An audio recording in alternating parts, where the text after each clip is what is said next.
Hi, this is Siofra Bradigan, and this is Siofra's Magic Alcove. So, today I'm going to talk about some of the different things you can do for Mabon. We've talked about a lot of them, but this is one thing that just came up the other day, so I thought I'd share because it seems like the right time of year for this kind of thing. And the idea came to me because of working at the prison. And at the prison, you can't bring in flame, you can't like light a candle, you can't burn incense. It's part of the rules that I had to comply with.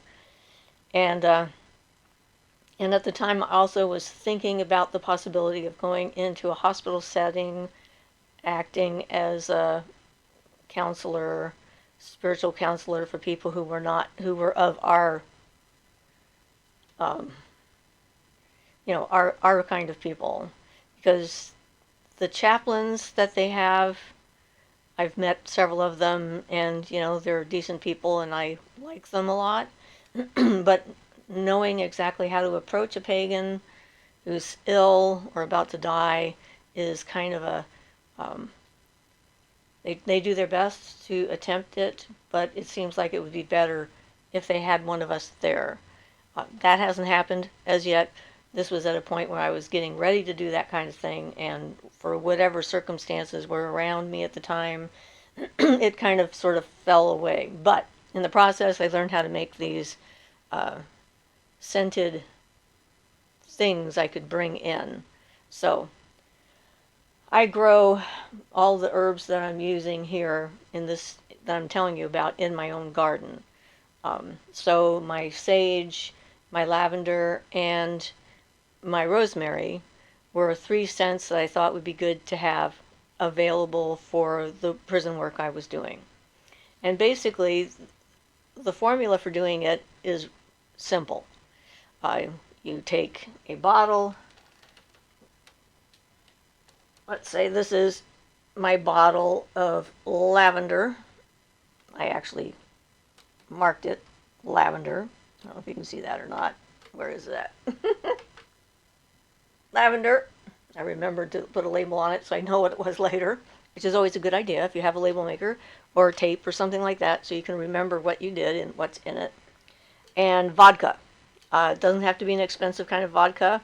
Vodka is pretty easy to come by. Some people use Everclear because it's slightly stronger. It doesn't have any kind of an odor at all. But some kind of a strong alcohol. And you pour it over the leaves of the plant that you're wanting to distill into a scented spray. And so it's difficult to see, but all of the little particles of lavender are still in here. They kind of slowly dissolve over time. This has been in here for a couple of years at this point. Quite a few years, maybe. It's been a while. But there you go. So I have lavender.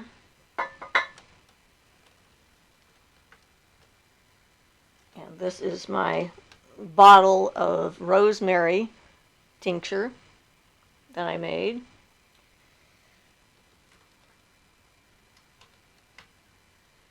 And this is my bottle of sage. So I forgot to label these two bottles, but I can pretty much tell by the smell what they are. And if I remember, I'll get my label maker out and label them. So you need to leave it in for a while. I mean, it's not going to absorb all of the plant material and the scent of the material for quite a long time. And you're never going to, you don't want to like air it out, because the alcohol is an important component in order to keep things from going bad, growing mold, and that kind of thing. So you want to actually keep the alcohol in it. So you don't want to like decoct it and get rid of the alcohol later. Doesn't seem like a good idea to me. And that's one of the things that can go bad with moon water not having any kind of preservative in it and so forth. If you don't use it right away, it can start to grow things and so forth. So you have to be careful with that. One of the reasons why I think I never got into moon water, because how do you preserve it? And so when you're finished and you think that it's ready and it seems ready, then you pour some out. And so I don't get the material in here. So the material actually stays in the bottle, the original bottle. and I put it in a spray bottle. So then when you're ready to use it, you just sort of spray it in the air, and at first it'll smell a little bit, it'll have a little bit of that alcohol overtone kind of thing, but the alcohol dissipates pretty quickly, and then you're left with the smell, the fragrance of, in this case, sage. And Ian found this bottle the other day when we were in the kitchen, and I told him what it was, and he has a problem using his incense in his bedroom because the room is small and the incense is strong, and even burning it just for less than a minute, just turning it on and then blowing it out, still fills the room with a huge amount of scent and makes him cough, and it's not pleasant. And a lot of people have asthma and other potential health conditions that they may not want to be breathing in a lot of smoke of any kind. So this is a great alternative to that, and it's easy to transport in a small bottle. You can take it with you into places where you can't have fire, like a prison or a hospital, or you can take it with you to someone else's house or use it in ritual yourself, so that there's no reason not to adjust our thinking and come up with creative solutions to address people's issues, because just because they have a hard time with smoke doesn't mean they shouldn't get, I don't know, the cleansing properties of sage in clearing their energy field out and that kind of thing. So when I was looking at the three I have, I suddenly thought to myself, I think I'd like to make another one of sweetgrass, because I use sweetgrass a lot. And it's really hard to keep burning. So this actually could be an awesome solution to the problem of keeping your sweetgrass burning. The stuff just smells so wonderful. I love it, but it doesn't like to burn for anything. And so I think I'm going to do that. I probably have another bottle, or if I don't, I'll pick one up at Goodwill. They're not too expensive, and they have them there frequently. So this goes in line with harvest, Mabon, and that kind of thing, and as doing something with the things that you've grown, your produce, in this case your herbs and that kind of stuff. So it's a good activity, and then let it seep in like throughout the winter months. But you don't have to do it any particular time of year.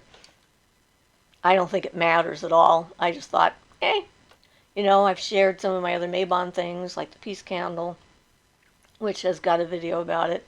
And this is a pretty simple process. There's not much to say about it except how do you use it, and it works really well. It leaves you with a refreshing, energetic feeling when you spray it. So I was reading a historical reference to the actual Thanksgiving and how that started, which was horrific. I had not heard that particular set of stories and whatnot, which sort of, I never have been that fond of the Thanksgiving kind of a thing. So it seemed a little bit of a, what's the word, contrived. Now it has even more of a negative meaning for me, since it was actually a celebration of killing off indigenous people. And every time they killed off a bunch of indigenous people, they would have a Thanksgiving and have a big feast. And I guess it was George Washington who suggested they just pick one day out of the year to have a Thanksgiving for all of the people that they had murdered and whatnot. So yeah, bloodthirsty ancestors. It's just so much fun. But it's important for us to know our history and where it comes from. And certainly the way we look at Thanksgiving as a holiday in the United States, I mean, it was Roosevelt who changed it to November. I think it was Roosevelt. I'll have to look that up again. But moved it to closer to Christmas in order to kickstart the whole idea of Christmas shopping and buying gifts for your relatives and that kind of thing. And so it was part of his way of keeping the economy going and getting the economy going. And originally Thanksgiving was earlier in the month, and before that it was in October. So it's changed days several times. So considering that we think of Mabon as a pagan Thanksgiving, I'm thinking maybe we need to come up with another term, because it doesn't seem like a good idea to even briefly associate it with all that stuff between the commercialism and the violence and celebration of death, etc., that it actually represented. So it's a fall festival celebration of the harvest. So it's a harvest festival, and we can just call it that. Call it a harvest festival, and get together with our friends and our family, the people that we care about, our group or whatever, and just celebrate the good things that we have, which may be difficult some years for us to find, especially in the middle of a pandemic and that kind of thing. So I think it's important. When we did the video about hope, I talked about that, and I think it's important to acknowledge the things that we've been able to accomplish even in the midst of this kind of traumatic, large, worldwide event that everyone is going through in various stages of it, and different aspects. To look back and think about where you came from and where you want to go, and be thankful for the little things that have assisted you along the way. And a lot of times this time of year, I sort of spontaneously started doing thanking strangers for things that they did that allowed me to continue. Like the man who saved my life when I was 4, I think, 3 or 4, in a J.C. Penney's. My mother had my brother and my sister, and my sister is the youngest of that group. So she was born in 52, he was born, or 53, he was born in 52. They were only like 11 months apart.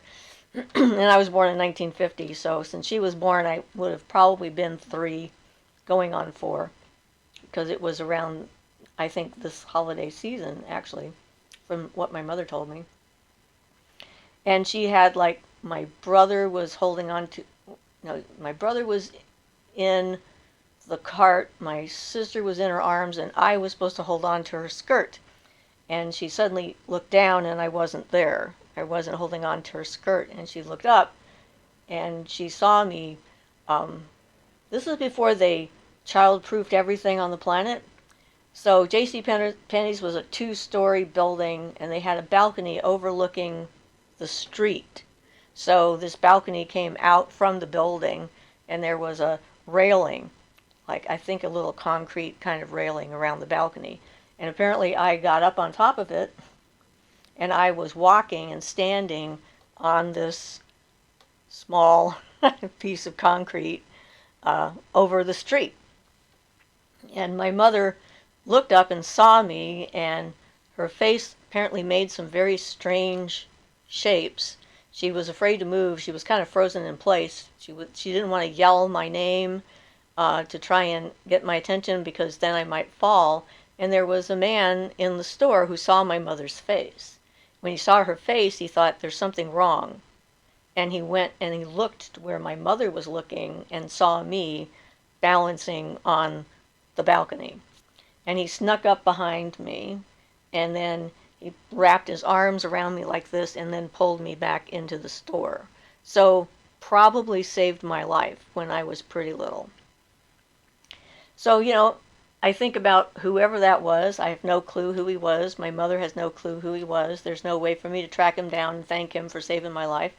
He was just paying attention and being in the moment, and did the right thing. And so I'm here. Yay. And then I had, like, the stranger in the ocean who taught me how to float.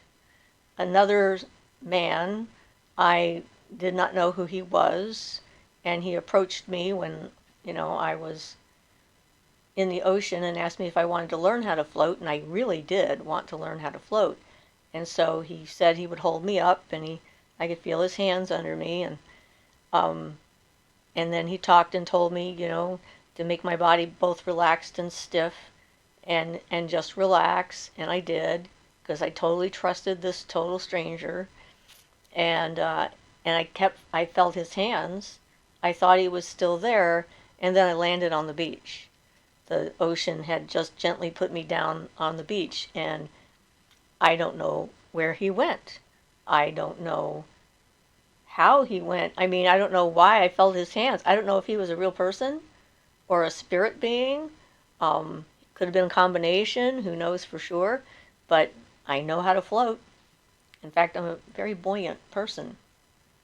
And I thank him for that. And so, you think about random acts of kindness that people have done for you and how impactful small things like that can be. Like when I told you about the roses that random strangers kept giving me when I was looking for a job to become a massage therapist. And I kept getting roses from strangers every time I was on my way to an interview. So I knew that I was going to get that job, and indeed I did get that job. So, it's like that was another thing, just thanking the universe for putting things in our path. And I try to give back in kind. I've always been like that. I don't know how many times I've been behind a truck of some kind and saw their load starting to shift and knew that trouble was coming and managed to pull them over to let them know that they were about ready to lose the entire rear end of their vehicle because it was going to go over. And once I actually managed to pull over a semi-truck. I don't even know how I get away with this stuff. We were on Highway 5, Interstate 5, going to Ashland, I think. And all of a sudden, we had all this weird gunk all over our windows, and then we started to smell gas, and we started like wiping the windows and trying to figure out where is all this weird gas stuff coming from, and realized that the truck in front of us, their gas cap had not been put on, and the gas was actually spewing out of their tank. And I had visions of a spark hitting the roadway and following the gas line all the way up into the truck and having it blow up. I don't know if that would happen or not, but it was worrisome, and I was concerned for this person, and it was clear he had no idea that this was happening. He was just driving. And so me in my little bitty car, I just went flying by in the left-hand lane, and I started flashing my lights, honking my horn, and going like this to the side of the road. And then I started pulling over, and he pulled over with me. Just like that. Bam. He knew I had something important to tell him. He did not know what it was. And so then we were able to let him know, and he was able to take care of it. So, it's like you can always have the attitude that it's its own fault. Who cares what's going to happen? It's not my business. Or you can see something like that and decide there's nothing wrong with stepping in and stepping up and saying, hey, this is what's going on. And then after that, if they're stupid, then that's different, right? That's just kind of where they're at.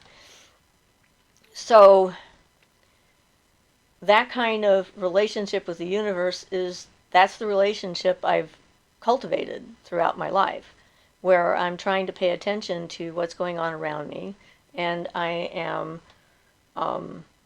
intervening where I think I can, assist where I can, do my best in the situation I find myself in. It doesn't always work out the way I imagine. Sometimes it backfires on me, but overall, it's served me well. And I think because of that, that's part of the basis for the kind of relationship I have with magic and the universe and everything. So, some things to think about since Mabon is coming up on us. So is the full moon.